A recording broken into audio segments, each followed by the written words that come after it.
गेले काही दिवस ज्या यादीची प्रतीक्षा होती ती यादी अखेर जाहीर झालेली आहे। काँग्रेसने आपले राज्यसभेचे उमेदवार जे आहेत ते घोषित केलेले आहे आणि यामध्ये मुंबईचा एक चेहरा, त्याचबरोबर आंबेडकरवादी संघटनेचा एक मोठा चेहरा, त्याचबरोबर राज्याचे माजी सामाजिक न्यायमंत्री असलेले चंद्रकांत हंडोरे काँग्रेसचे नेते जे आहेत त्यांना उमेदवारी जाहीर झालेली आहे। माझ्याबरोबर चंद्रकांत जे आहेत, खरं तर विधान परिषदेचा जो रिझल्ट होता तो तुम्हाला खूप दुःखद होता, धक्का देणारा होता, दगाफटका झाला असा होता। आता राज्यसभेच्या उमेदवारी देखील जाहीर झालेली आहे, कसं पाहता याकडे?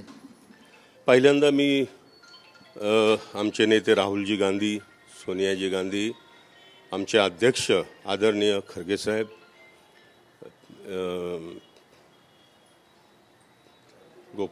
वेणुगोपालजी, नानासाहेब पटोले, पृथ्वीराज चव्हाण, बाळासाहेब थोरात यांना मनापासून धन्यवाद देतो की माझ्यासारख्या एका आंबेडकरी चळवळीतल्या कार्यकर्त्याला त्यांनी राज्यसभेचं तिकीट दिलं। निश्चितपणे मी जिंकून येणारच आहे।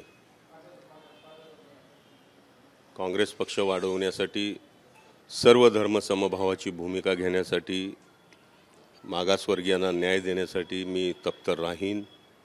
आमचे ज्येष्ठ नेते माननीय पवारसाहेब, शरद पवारसाहेब, माननीय शिवसेना नेते उद्धव ठाकरे साहेब यांनासुद्धा मनापासून धन्यवाद देतो की आमची महाविकास आघाडी निश्चितपणे या राज्यसभेच्या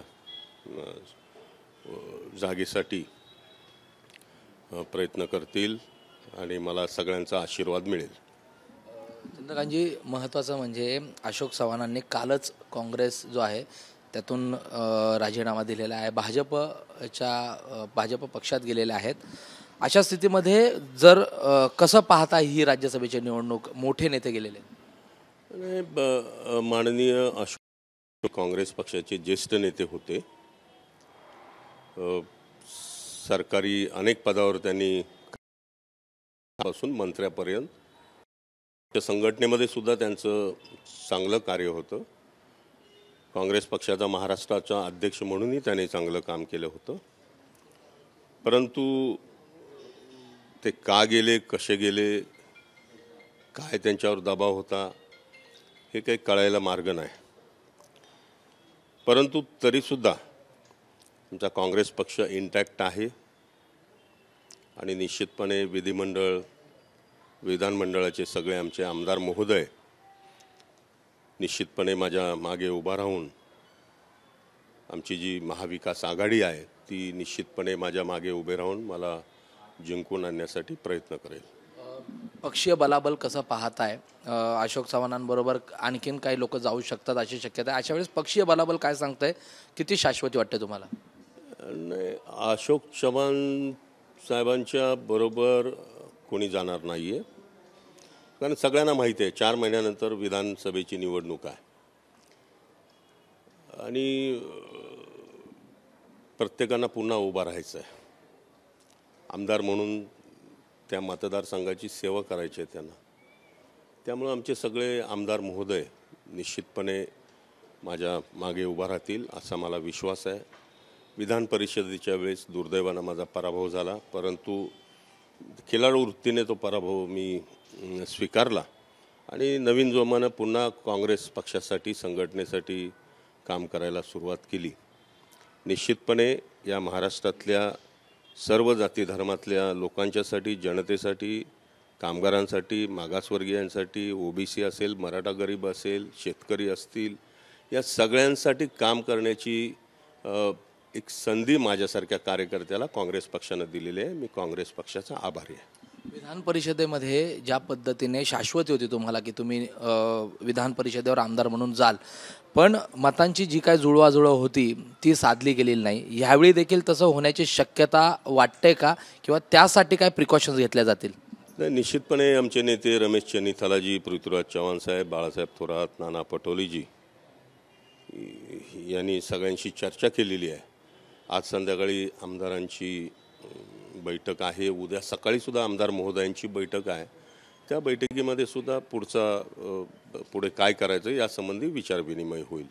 काही लोक अजूनही जातील अशी शक्यता वर्तवली जाते. तुम्ही देखील नाराज होता, काल तुमच्या देखील नावाची चर्चा चालली होती, पण आज राज्यसभेची जी आहे ती उमेदवारी मिळते. कसं पाहता याकडे? नाही, काय माहिती आहे का की मी पक्षाचा एकनिष्ठ कार्यकर्ता आहे. मी तुमचं सगळ्यांचं मनापासून आभार मानतो की तुम्ही मला प्रसिद्धी देताय. आता फुकटची प्रसिद्धी मला मिळत असेल माझं नाव चालवून तर मी का घेऊ नये. पण मी पक्षाचा एकनिष्ठ कार्यकर्ता आणि पक्षानं माझ्यावर विश्वास ठेवला आणि त्यामुळेच मला उमेदवारी दिली. आता राहिलं पक्षीय बलाबलाचं जे बळ आहे, काँग्रेसचं किती, BJPचं किती, सेनेचं किती, तर निश्चितपणे आमचा पक्ष आणि आमचे महाविकास आघाडी हे निश्चितपणे माझ्या मागे उभा राहतील ठामपणे. निधर्मी तत्वाचा हा महाराष्ट्र, फुले शाहू आंबेडकर विचारांचा महाराष्ट्र आहे. त्यामुळे या महाराष्ट्रामध्ये निश्चितपणे एक चांगलं परिवर्तन होईल असा मला विश्वास आहे. एकूण या राज्यसभेच्या निवडणुकीच्या उमेदवारीमध्ये 2-3 गोष्टी दिसून येतात. मुंबईमध्ये काँग्रेसचं अस्तित्व जे आहे ते कमी झालेलं दिसत होतं. अशा वेळेस तुम्ही महानगरपालिकेचा एक चांगला अभ्यास असलेलं, त्याचबरोबर आंबेडकरी चळवळीचं नेतृत्व आणि एकूण आगामी येणारी लोकसभा आणि मुंबई महानगरपालिका अशा सगळ्या निवडणुकींचं समीकरण यातून दिसून येते. कसं पाहताय? पक्षानं ते ठरवलेलं आहे आणि त्या उद्देशानंच माझ्याकडे पक्षानं बघितलेलं आहे, उमेदवारी जाहीर केलेली आहे. तुम्ही जे बोलताय ते माझ्याही लक्षात येतं आहे आणि तोच उद्देश आहे. धन्यवाद चंद्रकांतजी आणि शुभेच्छा तुम्हाला. चंद्रकांत हंडोरे मुंबईचं एक काँग्रेसचं मोठं नेतृत्व आणि त्याचबरोबर आंबेडकरवादी संघटनेचा एक मोठा चेहरा आणि काँग्रेसचं देखील एक मोठं नेतृत्व आणि त्यांची आज उमेदवारी जाहीर झालेली आहे. आणि पक्षीय बलाबल जे आहे त्या संदर्भात देखील आपण शाश्वत आहोत अशीच त्यांनी शाश्वती या ठिकाणी दिलेली आहे. त्यामुळे विधान परिषदेमध्ये त्यांची जरी हार झालेली असली तरी राज्यसभेवर मात्र आपण नक्की निवडून जाऊ असे देखील विश्वास त्यांनी या ठिकाणी व्यक्त केलेला आहे. कॅमेरा पर्सन गजानन बालापूरकरचा प्रशांत बडे, ABP माझा, मुंबई. ABP माझा, उघडा डोळे बघा नीट.